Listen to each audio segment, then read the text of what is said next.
Previously on Balls. Visual Radio now mix 93.8 FM in Josie with Alternata and Free. He's noticed we phoned Craig just at the last minute before he could give us all the don't ask me about this, don't ask me about that, don't ask me about the other, not talking about this, not talking about that law. Evening, Craig. Hello, Darren. You've been in the game a little while, have you? So have you. So have you. You're far too wise for us to catch you, my friend. How's it going, all right? Yeah, I can't complain, thanks. Yep, good to chat to you guys again. Nice to chat to you as well, and thanks a lot for having a chat to us this evening. We just said a little earlier on, if there's things about like laws and stuff this year that might be peculiar to people or people aren't understanding, send us a tweet or a message through. We've got an email or two and a couple of tweets that came through as well. Nothing about specific referees or specific incidents, so don't panic. We're not going to any of that. But just generally, how's it been going this year? No, it's been good. I mean, I think it's been a good start to the competition. Some of the pleasing things that have come out of the start of the competition have been the scrums, which have been better than in previous years. And the breakdown. Those are the two big areas for us. And I think generally over the first 7 weeks, it's gone pretty good on those two big fronts. So I think it's been a good start.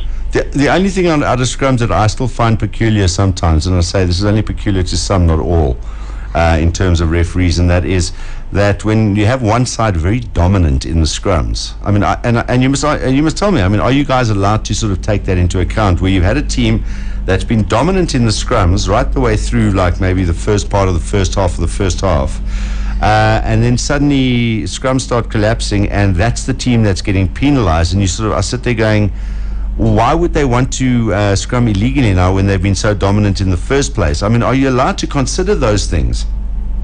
Well, look, I mean, that's the art of refereeing, is to be able to read the big game picture and how the game is starting to play out. We've got to be aware that whilst clearly teams that are dominant in the scrum ought to get rewarded for that dominance, by the same token, we've got to make sure that dominance is gained legally.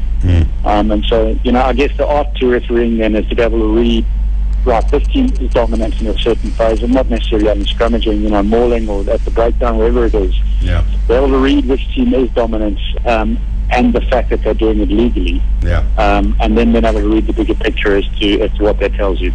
All right.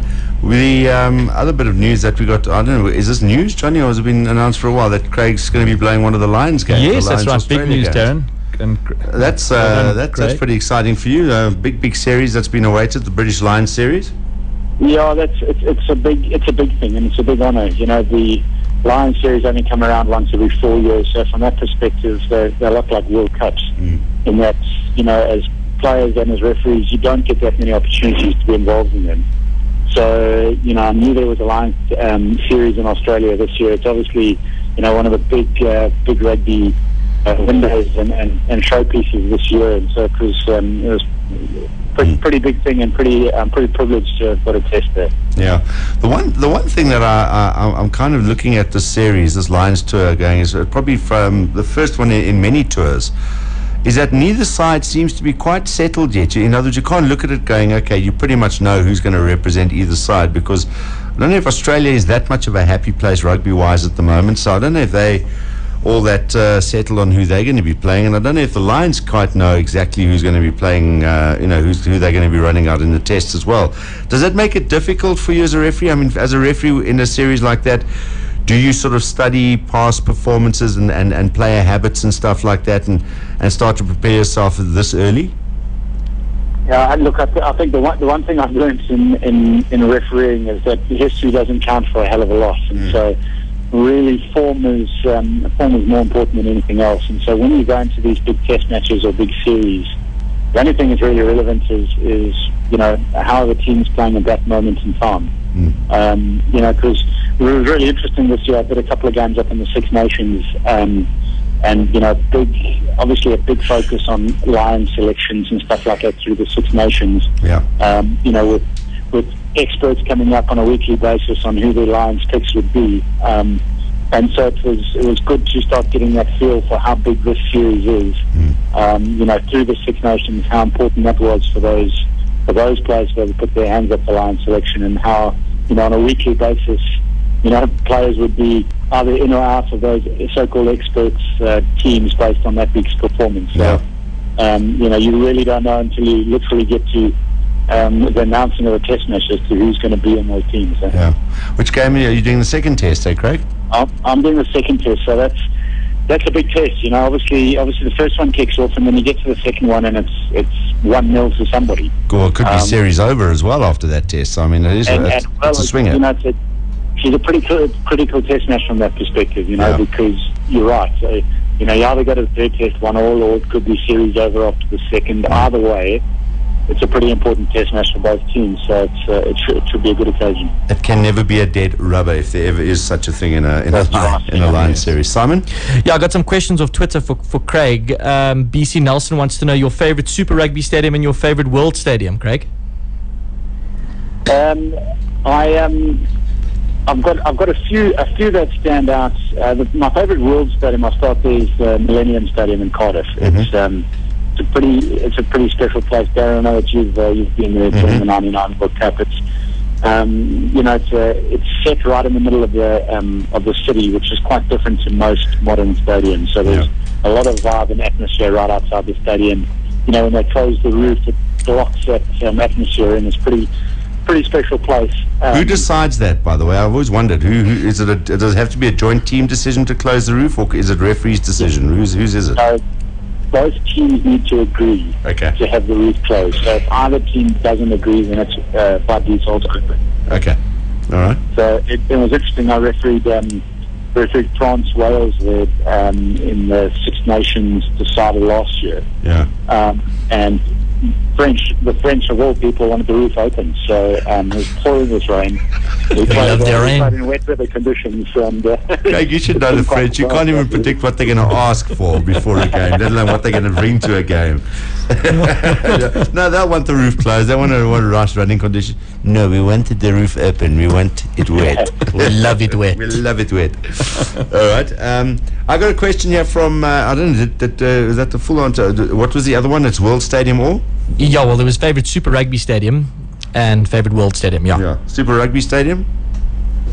The three that stand out to me, and they're all local, are Newlands, Rosters, Kings Park. Okay. For various reasons, they're all pretty special. Yeah. And what stands out every time you referee at one of those stadiums, so I was at Newlands on Saturday, and it's a full house. You realise how, we've got these iconic stadiums in our country that are twice the size of the stadiums of our colleagues overseas, Yeah. So they really are special, and you probably only appreciate that when you travel around the world and you see that how they compare so favourably to stadiums overseas. John T wanted to know, he sent an email through saying, and this is it's an interesting question. Obviously if an attacking team gets a penalty just before the hooter, and then they're on attack, and then after the hooter's blown, you don't allow that team, or even if there's not enough time, you'll tell them not enough time to kick the ball out. So effectively, the team with the advantage actually loses some of that advantage just because it's on the hooter. I think that's kind of what he's asking, is why.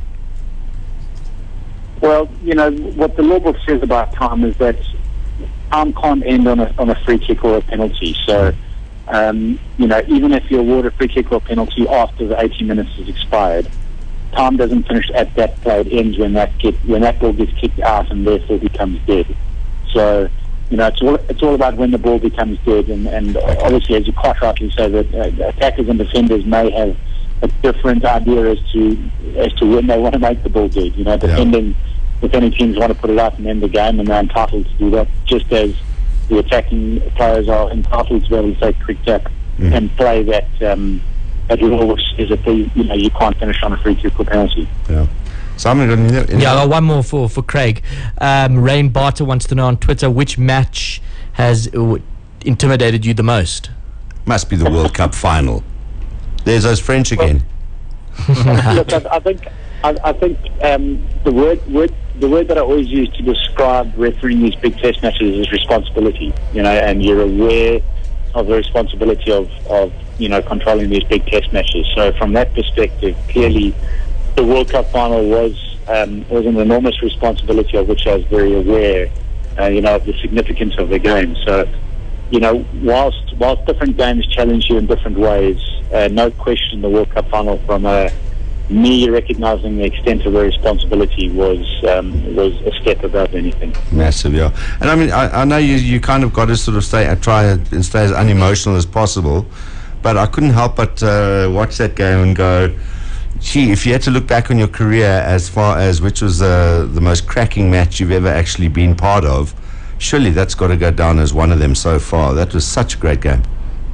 Well, I mean, it was everything that you would expect a World Cup final to be. It was intense, it was tough, it was close, and I think that's ultimately games pan out differently. Some games you get a bunch of tries and they can be spectacular. Other games you don't get a bunch of tries, but they can also be equally as spectacular. And so, I think why that is so special is you're quite right. It was a thrilling match that had everything that you would expect of a Test match and a World Cup final. And so, you chuck it all in the pot, and it was a big day, a big rugby day. And the ref contributes to how well the game goes. So kudos to you for letting it be like that as well, because you can get other guys that, because it's a final, might get a little more pedantic than normal. And you won't get a spectacle like that. So I'm not asking you to comment on that. I'm just actually making my own comment, saying well done to you there. Last one, Simon. Yeah, Craig, how do you stay motivated? You've done a World Cup final. You're about to do a Lions series. These guys get paid buckets, man. Yeah, but your bucket. Speaking of bucket, your bucket list must be pretty much ticked off. Kaplan told us what he gets paid. That's huge, Tom.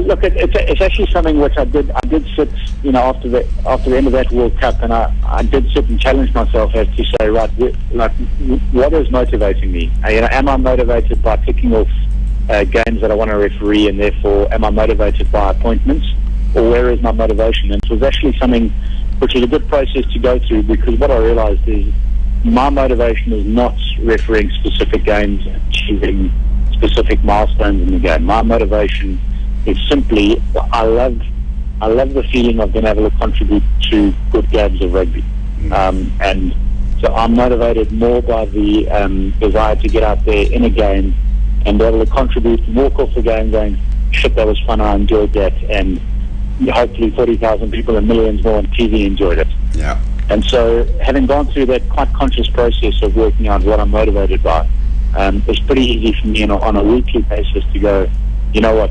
I'm doing this for the right reasons, and on Saturday this game is as important to me for trying to facilitate and create something which is special as any other game which may or may not hold more prestige.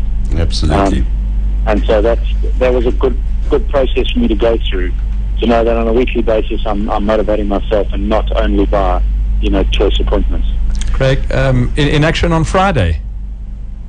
Yeah, I've got a late call-up.